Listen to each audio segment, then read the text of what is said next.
മാരകമായ ക്യാൻസർ രോഗം ബാധിച്ചിട്ട് അതിന്റെ ഏറ്റവും അവസാനത്തെ സ്റ്റേജില് അതിന്റെ വേദന പോലും സഹിക്കാൻ കഴിയാതെ 24 മണിക്കൂറും കരഞ്ഞുകൊണ്ട് ആ വേദനയിൽ തന്റെ തല ഇങ്ങനെ ഇറുക്കി പിടിച്ചിട്ട് ഉമ്മാനോട് കരഞ്ഞുകൊണ്ട് എനിക്ക് വേദനിക്കുന്നുണ്ട്, എനിക്ക് സഹിക്കാൻ കഴിയുന്നില്ല എന്ന് പറയുന്ന ഈ ഒരു പൊന്നുമോള് അവളുടെ ജീവൻ രക്ഷിക്കാനാ നിങ്ങളുടെ മുന്നിലേക്ക് എത്തിയിട്ടുള്ളത്.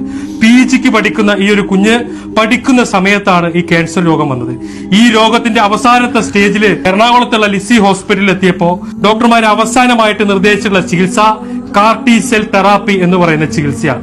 അത് ചെയ്താൽ മാത്രമാണ് ഈ കുഞ്ഞിന്റെ ജീവൻ രക്ഷിക്കാൻ സാധിക്കുള്ളൂ. 40 ലക്ഷം രൂപയാണ് അതിനുവേണ്ടി കണ്ടെത്തേണ്ടത്. ഈ വീഡിയോ കാണുന്ന നിങ്ങൾ എല്ലാവരും ഞങ്ങളെ സഹായിക്കണം ഈ ജീവൻ തിരിച്ചെടുക്കാൻ വേണ്ടിയിട്ട്.